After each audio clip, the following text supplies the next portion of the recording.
Hi everyone. आज हम करेंगे अटल पेंशन योजना और इससे रिलेटेड एग्जाम में पूछे जाने वाले इम्पोर्टेंट पॉइंट्स। सो इतने दिनों से मैं कोई वीडियो अपलोड नहीं कर रही हूँ क्योंकि मेरे को टाइम नहीं मिल पा रहा था और मैं अपनी प्रिपरेशन में बिजी थी। बट कोई नहीं, अभी कोशिश करेंगे कि अपलोड करूँ मैं टाइम से, और जब तक एग्जाम होने के बाद, फ्री होने के बाद, तो आराम से अपना जैसे चल रही है सीरीज जैसे ही चलेगी। सो स्टार्ट करते हैं अटल पेंशन योजना। अगर इसके लॉन्च की बात की जाए तो ये लॉन्च हुई थी 9 मई 2015। 9 मई 2015 को इसका लॉन्च हुआ था।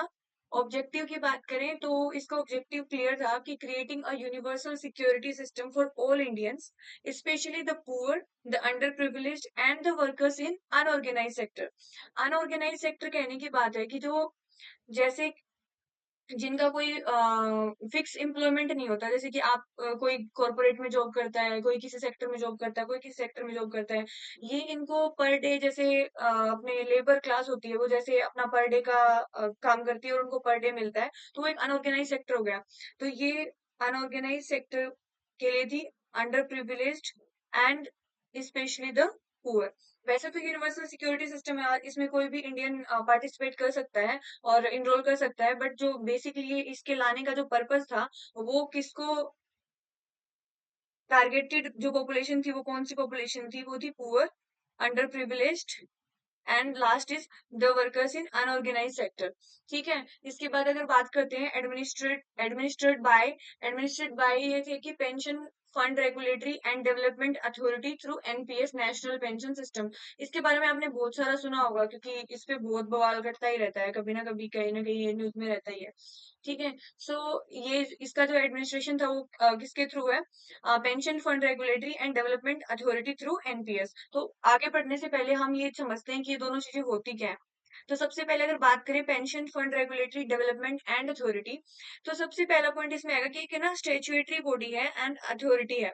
या स्टेचुएटरी बॉडी बोल सकते हो या अथॉरिटी बोल सकते हो। इसका कहने का मतलब क्या है कि इसको इस्टेब्लिश किया गया है by an enactment of parliament. अब जैसे हम पॉलिटी में पढ़ते हैं ना, कॉन्स्टिट्यूशनल बॉडीज होती हैं, नॉन कॉन्स्टिट्यूशनल बॉडी होती हैं, स्टेचुएटरी बॉडीज होती हैं। तो वो कैसे होता है, इसका कहने का मतलब ये है कि ये इसकी जो चीजें होंगी ना वो लीगली बाइंडिंग होंगी, क्योंकि इसका जो इस्टेब्लिशमेंट है वो हुआ है पार्लियामेंट में, कोई भी एक्ट लाया गया है वो पास हुआ है, उसके बाद की बॉडी बनी है। ठीक है। तो इसका मतलब है ये एक स्टेचुएटरी बॉडी है। दूसरा, ये किस मिनिस्ट्री के अंडर काम करती है? तो ये काम करती है, works under ministry of finance. Finance ministry के अंडर ये काम करती है। तीसरा, इसका काम क्या होता है? ये रेगुलेट करती है, प्रमोट करती है और इंश्योर कराती है ऑर्डरली ग्रोथ ऑफ एनपीएस। तो इसका काम क्या होता है कि जो हमारा नेशनल पेंशन सिस्टम है वो स्मूथली काम करे। तो ये इसका प्राइमरीली काम है, उसको रेगुलेट करना, प्रमोट करना। ठीक है, कि वो अच्छे से काम चलता रहे। इसके बाद अगर हम बात करें तो दूसरे की बात करते हैं, जो है नेशनल पेंशन सिस्टम। ये नेशनल पेंशन, ये एक गवर्नमेंट स्पॉन्सर्ड पेंशन स्कीम है और इसे लॉन्च किया गया था 2004 में फॉर गवर्नमेंट एम्प्लॉयज। स्टार्टिंग में किसके लिए लाई गई थी? गवर्नमेंट एम्प्लॉयज के लिए लाई गई थी, और गवर्नमेंट स्पॉन्सर्ड पेंशन स्कीम है 2004 में। उसके बाद अगर देखिए तो फिलहाल इसका जो स्टेटस है उसमें कोई भी इंडिविजुअल सिटीजन ऑफ इंडिया होना चाहिए, चाहे बेशक वो इंडिया में रह रहा है नहीं रह रहा है, रेजिडेंट भी हो सकता है, नॉन रेजिडेंट भी हो सकता है। और उसका जो एज ग्रुप है वो होना चाहिए 18 to 65। वो एनपीएस सिस्टम में अपने आप को इनरोल करा सकता है और उसके बेनिफिट्स अवेल कर सकता है। राइट। सो इसके बाद आगे बढ़ते हैं और एलिजिबिलिटी की बात करते हैं कि कौन इसमें अपने आप को इनरोल करा के इसके बेनिफिट्स अवेल करा सकता है और कौन नहीं करा सकता। So as I told you earlier कि इसमें कोई भी citizen, any citizen of India, और ये एज होनी चाहिए 18 to 14 ईयर्स। इस पे हम स्टार मार्क करेंगे। ये पीवाईक्यू है, रेलवे में भी आया हुआ है, एसएससी में भी आया हुआ है। ठीक है। सो ये 18 ईयर्स से 14 ईयर्स के बीच के जो पीपल हैं वो इसमें इनरोल करके इसके बेनिफिट्स अवेल करा सकते हैं। इसके बाद हम इतनी देर से बेनिफिट्स अवेल करा सकते हैं, बेनिफिट्स अवेल करा सकते हैं बात कर रहे हैं, तो हम इसमें बेनिफिट्स की बात करते हैं कि इसमें बेनिफिट्स एक्चुअल में मिलते क्या है। तो सबसे पहला है, इसमें मिनिमम गारंटीड पेंशन मिलेगी आपको ₹1000, इसमें मिनिमम अमाउंट है, और ₹5000 है तक वेरी करता है on attaining age 60 years of age. आपको 60 साल की एज अटेन करने के बाद मिनिमम गारंटीड पेंशन मिलता ही मिलता है 1000 से 5000 की, 5000 अमाउंट तक। ठीक है।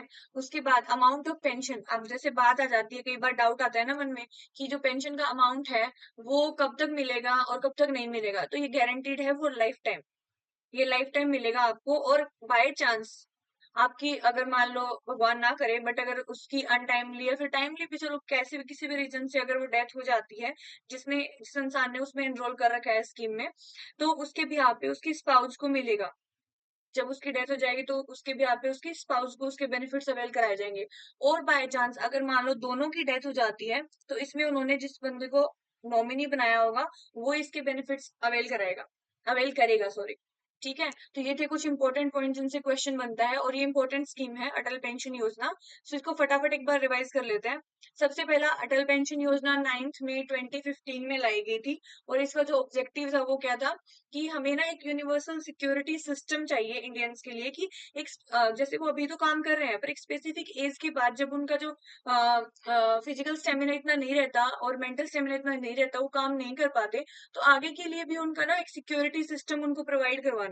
वैसे तो ये सभी इंडियंस के लिए, पर स्पेशली इसमें पुअर, अंडर प्रिविलेज और वर्कर्स इन अनऑर्गेनाइज सेक्टर को टारगेट किया गया। उसके बाद ये किस किस के थ्रू एडमिनिस्टर किया जाता है, so pension fund regulatory and development authority through NPS, that is national pension system.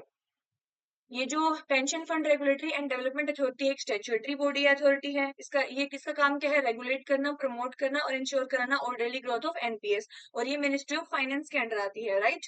इसके बाद बात करते हैं एनपीएस की, तो गवर्नमेंट स्पॉन्सर्ड पेंशन स्कीम है। इसको लॉन्च किया गया था 2004 में, for initially for government employees. And अभी जो है इसका जो स्टेटस है, उसमें कोई भी इंडिविजुअल हो, बट वो सिटीजन होना चाहिए इंडिया का, चाहे वो रेजिडेंट है चाहे नॉन रेजिडेंट है, और एज ग्रुप होना चाहिए उसका 18 to 65, can join NPS. Okay. उसके बाद बात करें एलिजिबिलिटी की, तो citizen of India, and age जो है मैंने स्टार मार्क कराया था, ये इंपॉर्टेंट है, एज 18 to 14 ईयर्स, राइट। उसके बाद बेनिफिट्स की बात करें तो मिनिमम गारंटेड पेंशन मिलेगी 1000 रुपीज से 5000 रुपीज की, मतलब शोर्ट है, मिलेगी।